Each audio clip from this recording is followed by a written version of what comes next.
Welcome back to this lesson, guys, and let's dive into part 3 of this lesson on how to express yourself through writing.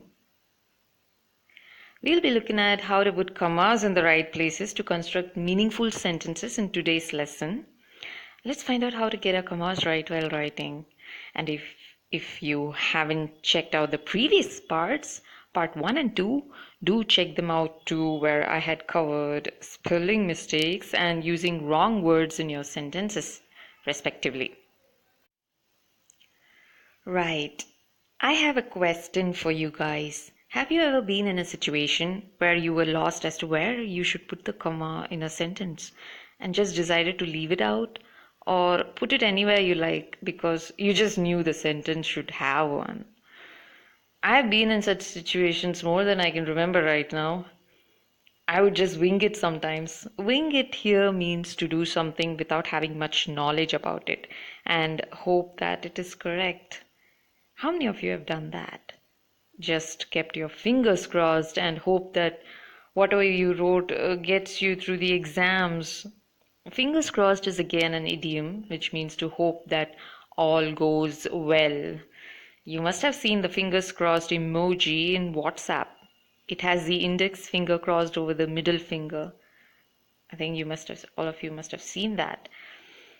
People would often say something like, if they are uncertain about the outcome of something, they would say, fingers crossed, wish me luck.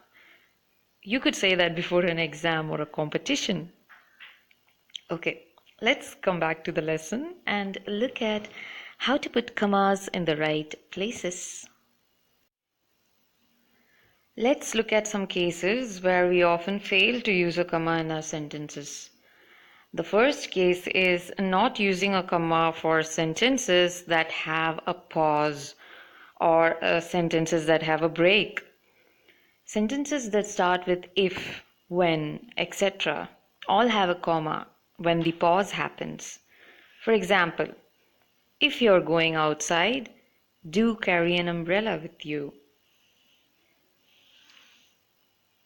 This is because if you're going outside is a dependent clause. It cannot stand on its own. Therefore, there needs to be a comma after the dependent clause when the pause happens. See, when I tell you, listen, if you're going outside, there's a pause here. Do carry an umbrella with you. So whenever that pause happens, a comma should happen too while writing. But when you end a sentence with a dependent clause, you no longer need a comma.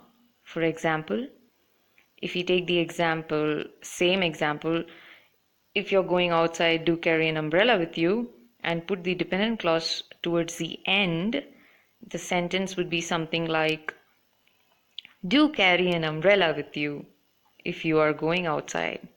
This particular sentence doesn't need a comma and can be written without one. So it's a one continuous sentence. Do carry an umbrella with you if you are going outside. So this part comes over there. And when that happens, no comma. The next one is not using a comma for sentences that have a conjunction. Now, coordinating conjunction, that was supposed to be an arrow. Okay. Now, coordinating conjunctions are used to connect two standalone sentences. You can see here that I have mentioned coordinating conjunctions such as and, but, for, or, nor, so, yet. They are some of the coordinating conjunctions. For example, you can see the examples that I've given you here. Let me read them out to you. I feel sick, but I'll be going to the party tonight. I want a burger, and I would like to have a milkshake too. The singer failed to show up, so we had to cancel the concert. When you're not sure where to insert the comma, just check if the first clause, this one, and the second clause, this one, can be standalone sentences or independent clauses. In our example, we can see that all of them can be separate sentences.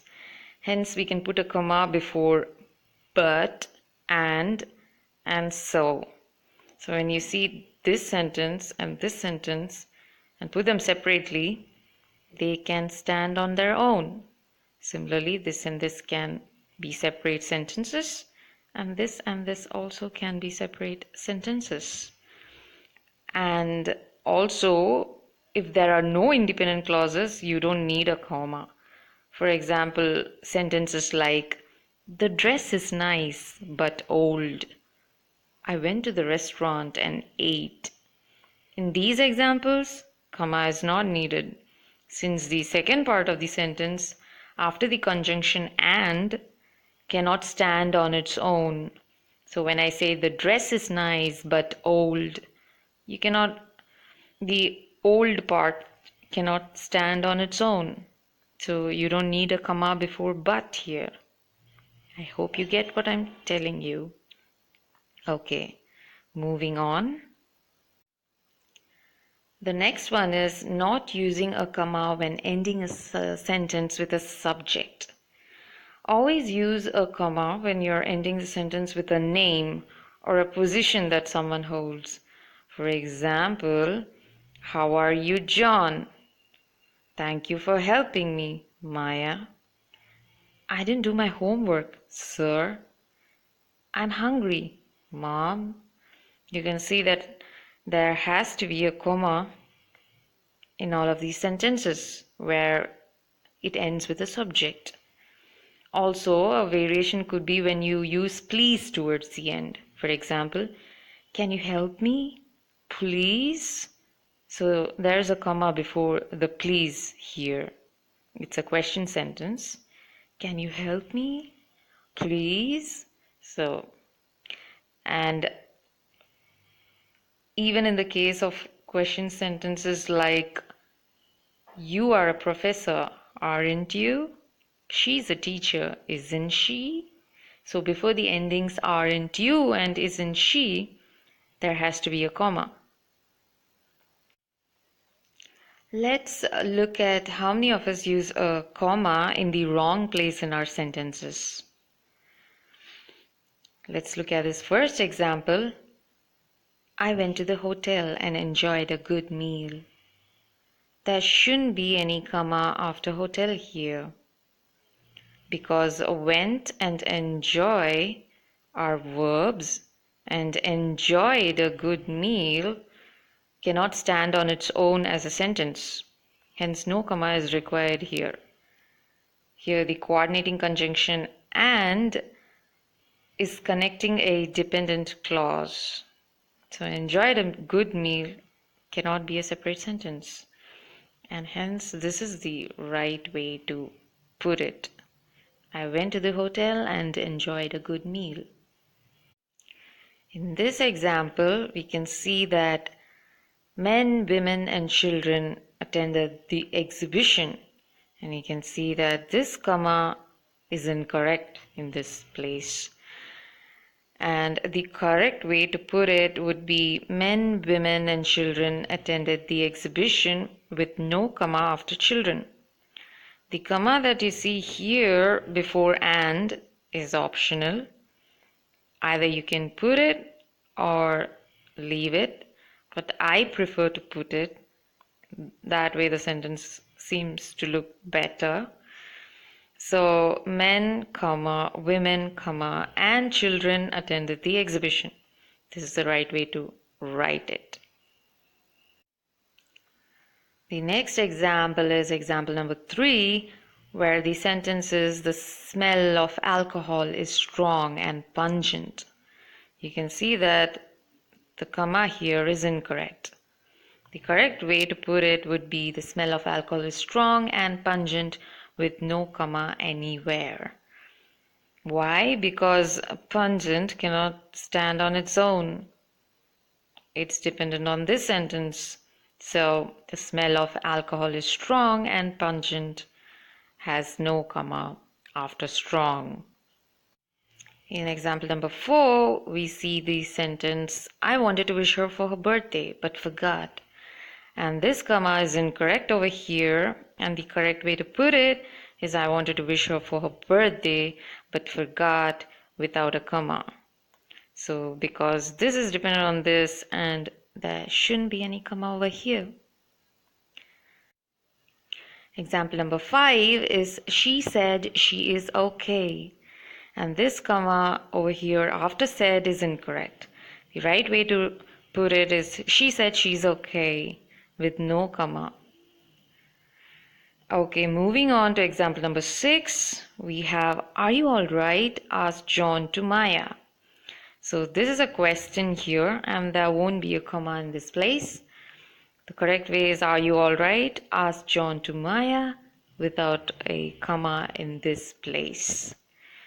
Hope you can look at all the examples once again and get to know it properly so that you write better in the future. You can find more awesome examples in the following websites and get an in-depth explanation of where and when to use the commas in your sentences. And if you didn't know already, the website that I had mentioned here, Grammarly, they have a software that can be downloaded on your device and you can use it to correct spellings and grammar errors. Just copy and paste your sentences in the Grammarly software and it'll show the errors for you and how to correct them. It's a great software if you haven't downloaded it already. It'll definitely improve your writing. You should definitely download it. I recommend it. And the key ingredient to become a good writer is to read. So listening should always be coupled with reading in order for you to become a good speaker as well as a great writer. What you need to do is to look at how others write. A lot of best authors and writers that I know read every single day. So to become a good writer, read. That's really, really important. Until my next video, do read the examples that I have given in this video and also check out the examples in the websites that I have mentioned and practice as much as you can. Thank you and see you in the next video.